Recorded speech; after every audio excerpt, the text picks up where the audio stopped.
டிஎன்பிஎஸ்சிலேருந்து இன்னொரு முக்கியமான நோட்டிஃபிகேஷன் இன்னைக்கு அப்டேட் பண்ணியிருக்காங்க. என்ன எக்ஸாம் பார்த்தீங்கன்னா, combined technical service examination ITI level. So ITI படித்தவங்க இந்த எக்ஸாமுக்கு அப்ளை பண்ணலாம். ஸோ இந்த எக்ஸாம் பற்றின டீட்டெயில்ஸ் தான் இந்த வீடியோவில் டீட்டெயிலாக பார்க்க போகிறோம். அண்ட் இந்த எக்ஸாமுக்கான நோட்டிஃபிகேஷன் இன்னைக்கு கொடுத்துருக்காங்க. அப்ளிகேஷன், ஸோ இது வந்து தப்பு. ஸோ இங்கே பாருங்க. ஸோ அப்ளிகேஷனுக்கான டேட் ஆஃப் நோட்டிஃபிகேஷன் இன்னைக்கு கொடுத்துருக்காங்களா? So last date for online submission அப்படின்னு சொல்லி இங்கே மென்ஷன் பண்ணியிருக்காங்க. அதாவது 2ஆம் தேதி வரைக்கும் அப்ளை பண்ணலாம். கிட்டத்தட்ட 1 மந்த் டைம் கொடுத்துருக்காங்க. ஸோ 2/10/2025 வரைக்கும் இந்த எக்ஸாம்ஸ்க்கு நீங்கள் அப்ளை பண்ணலாம். சரியா? ஸோ அப்ளிகேஷன் கரெக்ஷன் பண்ணுறதுக்கான டைம் வந்து 6/10 வரைக்கும் டைம் கொடுத்துருக்காங்க. ஓகேங்களா?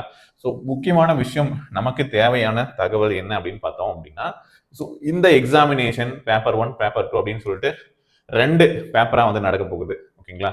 ஸோ இதில் நம்ம தெரிஞ்சுக்க வேண்டியது இந்த எக்ஸாம் என்ன எக்ஸாம், எதுக்கு எவ்வளவு வேகன்சிஸ் வந்து கொடுத்துருக்காங்க அப்படிங்கிற ஒரு பேசிக்கான இன்ஃபர்மேஷன் நான் வந்து அப்டேட் பண்ணிடுறேன். கம்பைன்டு டெக்னிக்கல் சர்வீஸ் எக்ஸாமினேஷன் பார்த்தீங்க அப்படின்னா கொடுத்துருக்காங்க.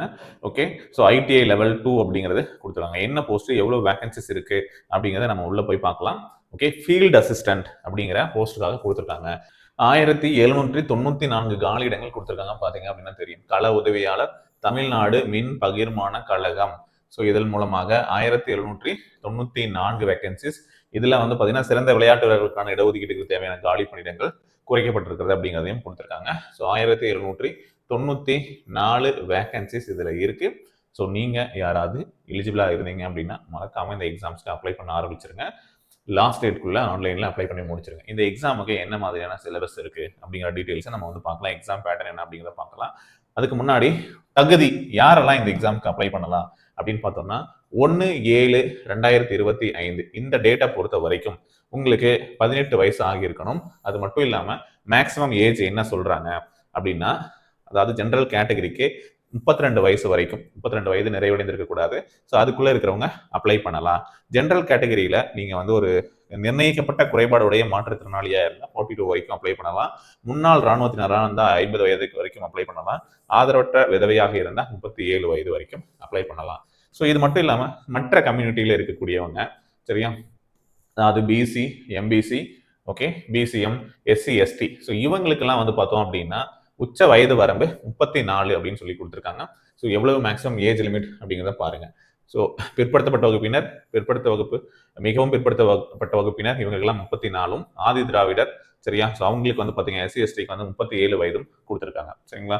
ஸோ இது மட்டும் இல்லாமல் அதில் வந்து உங்களுக்கு வந்து +2 இயர்ஸ் நீங்கள் வந்து மாற்றுத்திறனாளிகளாக இருக்கிறீங்க அப்படின்னா முன்னாள் ராணுவத்தினர் அந்த 55ம், ஆதரற்ற விதவையாக இருந்தால் 37 வயசு வரைக்கும் அப்ளை பண்ணலாம். சரியா? ஸோ வயதில் உங்களுக்கு எந்த டவுட் இருக்காது. ஸோ இதை பார்த்து தெரிஞ்சுக்கலாம். ஸோ அடுத்து வந்து பார்த்தீங்க அப்படின்னா கல்வி தகுதி, ஸோ எஜுகேஷன் குவாலிஃபிகேஷன் மற்றும் உங்களுக்கு டெக்னிக்கலாக என்ன தெரியணும் அப்படிங்கிற ஒரு இன்ஃபர்மேஷன் நீங்கள் இருக்கு பாருங்க. கள உதவியாளர் அப்படிங்கிறதுக்கு தொழிற்கல்வி மற்றும் பயிற்சிக்கான தேசிய குழுமத்தினால் வழங்கப்படும் பின்வரும் ஏதேனும் ஒரு தொழிற்பிரிவில் தேசிய தொழிற்சான்றிதழ் அல்லது தேசிய தொழிற்பழகுனர் சான்றிதழ் கட்டாயம் பெற்றிருக்க வேண்டும் அப்படின்னு சொல்றாங்க. மின் பணியாளர் அல்லது கம்பியால் அல்லது சிறப்பு திட்டத்தின் கீழே மின்னியல் தொழிற்பிரிவு இருக்கிறவங்களுக்கு இந்த ஜாப், சரியா, ஸோ எலிஜிபிளா இருப்பீங்க அப்படிங்கிறத சொல்றாங்க. ஓகே, ஸோ இதில் பார்த்தீங்க அப்படின்னாலும் தெரியும். ஃபீல்டு அசிஸ்டன்ட் 1794 வேகன்சிஸ், சரியா. ஸோ உங்களுக்கு வந்து ஃபீல்டு அசிஸ்டன்ட் வந்து 32 மினிமம் மேக்ஸிமம் ஏஜ். ஓகே, மற்ற கம்யூனிட்டிக்கு வந்து 34 and 37 அப்படிங்கிறத இங்கே வந்து கொடுத்துருக்காங்க. செக் பண்ணியாச்சு. ஸோ எஜுகேஷன் குவாலிஃபிகேஷனை பொறுத்த வரைக்கும், சரிங்களா. சரி, இன்னொரு விஷயம் என்ன அப்படின்னா, இந்த இதில் வந்து நோ மேக்ஸிமம் ஏஜ் லிமிட் அப்படிங்கிற ஒரு விஷயம் கொடுத்துருக்காங்க இல்லையா. டேஷ் போட்டுருக்கிற இடத்துல நோ மேக்ஸிமம் ஏஜ் லிமிட் அப்படிங்கிறத சொல்லியிருப்பாங்க. அதாவது இவங்களுக்கு, சரியா, பிசி, பிசிஎம், அதே மாதிரி எஸ்சி, எஸ்டி இவங்களுக்குலாம் இங்கே போட்டுருக்காங்கல்ல. அதாவது உங்களுக்கு நிர்ணயிக்கப்பட்ட கல்வி தகுதி அப்படின்னு ஒன்று சொல்றாங்க இல்லையா, அதை விட நீங்க அதிகமான ஒரு எஜுகேஷன் குவாலிஃபிகேஷன் இருக்கு உங்ககிட்ட அப்படின்னா உங்களுக்கு மேக்ஸிமம் ஏஜ் லிமிட் அப்படிங்கிறது கிடையாது. சரியா? நீங்க 40 இருந்தாலும் அப்ளை பண்ணலாம், 50 இருந்தாலும் அப்ளை பண்ணலாம். ஐடிஐ விட அதிகமாக நீங்க வந்து படிச்சிருக்கீங்க, டிப்ளமோ படிச்சிருக்கீங்க அப்படின்னா ஸோ நீங்க வந்து அதை விட ஏஜ் லிமிட் அப்படிங்கிறது உங்களுக்கு கிடையாது அப்படிங்கிற விஷயத்தை புரிஞ்சுக்கோங்க. ஓகேவா? இப்போ எஜுகேஷன் குவாலிஃபிகேஷன் முன்னாடி சொன்ன மாதிரி எஜுகேஷன் ஃபீல்டு அசிஸ்டன்ட்க்கு என்ன சொல்லிருக்காங்க பாருங்க. National trade certificate, national apprenticeship certificate, ஓகேங்களா, யார் கொடுத்ததா இருக்கணும்? National council of training and vocational trade in any one of the following trades. எலக்ட்ரீஷியன்ல கொடுத்துருக்கலாம், அல்லது வயர்மேன்ல கொடுத்துருக்கலாம், electrical trade under okay centre of excellence scheme. So இதன் மூலமாக வாங்கினவங்க அப்ளை பண்ணலாம். புரியுதா? எலக்ட்ரீஷியன் அண்ட் ஒயர்மேன், மின் பணியாளர் அல்லது கம்பியால் அல்லது சிறப்பு திட்டத்தின் கீழே மின்னியல் தொழிற்பிரிவு படித்தவர்கள் இந்த தேர்வுக்கு விண்ணப்பிக்கலாம். சரியா, முடிஞ்சதா? ஸோ இந்த குவாலிஃபிகேஷன் சொல்றாங்க. ஓகேவா?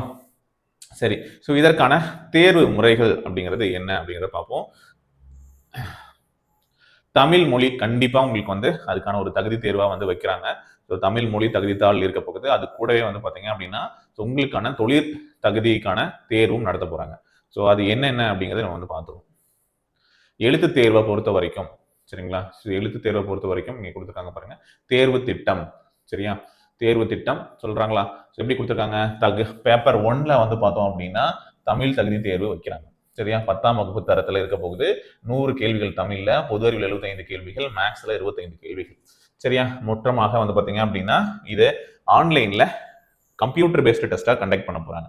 So computer based test. இந்த பேப்பருக்கு தேவையான புக்ஸ் நம்ம கிட்ட இருக்கு, அவைலபிளா இருக்கு. அது மட்டும் இல்லாம சரியா, ஆன்லைன்ல டெஸ்ட்டும் இதே கம்ப்யூட்டர் பேஸ்டு டெஸ்டா எப்படி கண்டக்ட் பண்ணுவாங்களோ அதுக்கான டெஸ்ட்டும் நம்ம வந்து கண்டக்ட் பண்றோம்.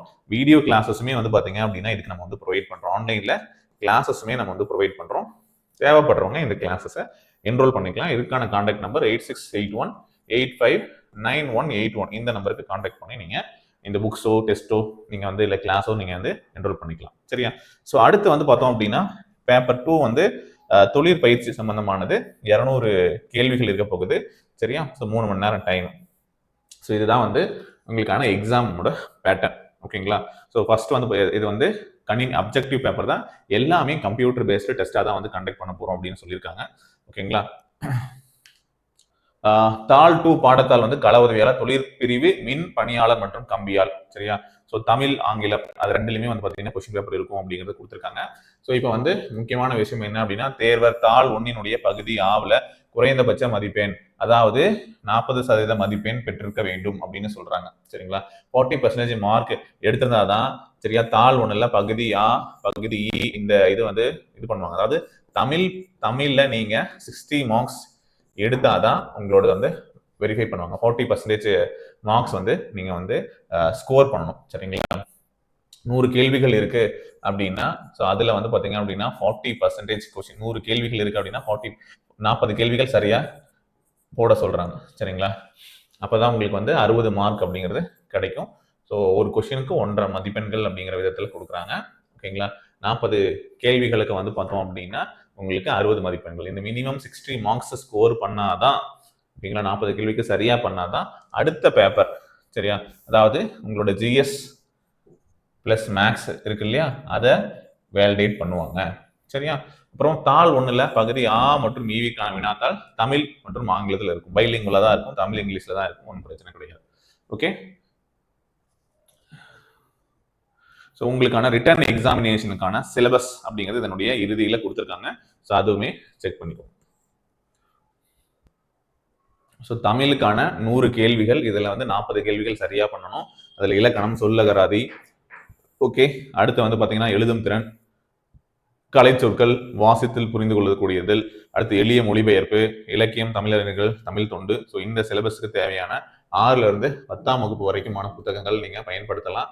சரியா, ஸோ இந்த புக்ஸ் உங்களுக்கு யூஸ்ஃபுல்லா இருக்கும். ஸோ அது மட்டும் இல்லாமல் ப்ரீவியஸ் இயர்ல நடந்த கொஸ்டின் பேப்பரை பார்த்தா கூட போதுமானது.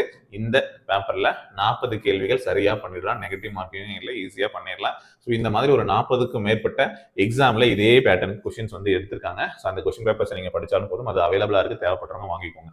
சரியா, ஸோ ஈஸியா பண்ணிடலாம். ஸோ அடுத்து நீங்க ஃபோக்கஸ் பண்ண வேண்டியது பகுதியா பொது அறிவு. சரியா, இதுல வந்து பாத்தீங்க அப்படின்னா 75 கேள்விகள். ஸோ இதற்குமே வந்து இதுக்கு முன்னாடி நடைபெற்ற தேர்வுகள் அதனுடைய கொஸ்டின் பேப்பர் நீங்க பார்க்கலாம். அது மட்டும் இல்லாம புத்தகங்கள் 6ல இருந்து 10 வரைக்கும் இருக்கக்கூடிய புத்தகங்கள், சில சப்ஜெக்ட்ஸ் வந்து 12 வரைக்கும் இருக்கக்கூடியதும் நீங்க வந்து ரெஃபர் பண்ற மாதிரி இருக்கும். அதுக்கான புத்தகங்கள் அவைலபிளா இருக்கு.